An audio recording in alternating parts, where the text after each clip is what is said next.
আমরা একটা সুন্দর পৃথিবীতে বাস করি। চেয়ে দেখো, কত সুন্দর প্রকৃতি তোমার চারপাশে। চলো আমরা সৃষ্টির শুরুতে ফিরে যাই, দেখি বাইবেল আমাদের সে বিষয়ে কি বলে।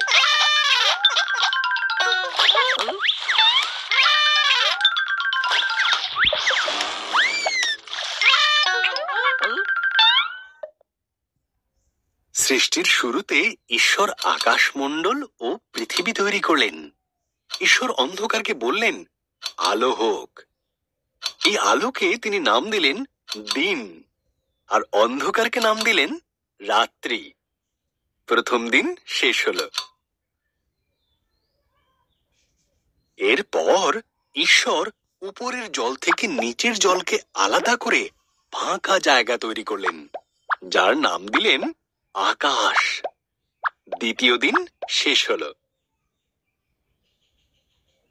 ঈশ্বর সমস্ত জল একত্র করলেন, এর ফলে শুকনো জায়গা দেখা দিল।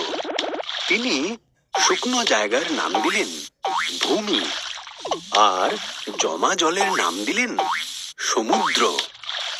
তারপর তিনি তৈরি করলেন ঘাস, শস্য ও গাছপালা।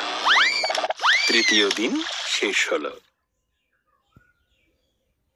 এরপর ঈশ্বর আকাশে বিভিন্ন আলো তৈরি করলেন, দিনের জন্য সূর্যকে আর রাতের জন্য চাঁদ ও তারাদের তৈরি করলেন। চতুর্থ দিন শেষ হলো।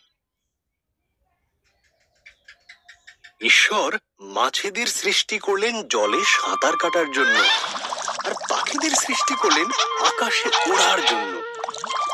তোমাদের সন্তান হোক, তিনি তাদের বললেন, তোমরা বংশবৃদ্ধিতে ও সুরে পৃথিবীকে ভরিয়ে দাও। পঞ্চম দিন শেষ হল।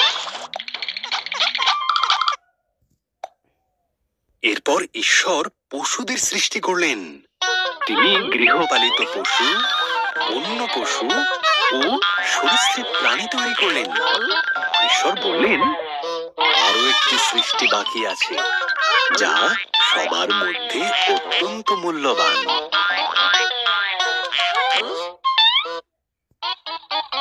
তাই তিনি নিজের মতন করে পুরুষ ও নারী সৃষ্টি করলেন।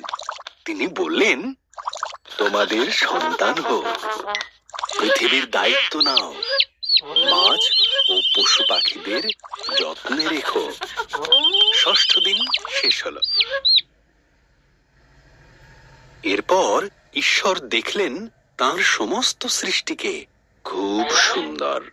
তিনি বললেন, এই সপ্তম দিনে তিনি বিশ্রামে গেলেন এবং দিনটিকে স্মরণীয় করে রাখলেন।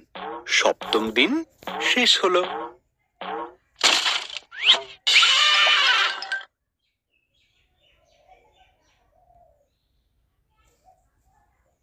ঈশ্বর তাঁর সমস্ত সৃষ্টিতে খুব খুশি হয়েছিলেন এবং তিনি সপ্তম দিনে বিশ্রামে গিয়েছিলেন।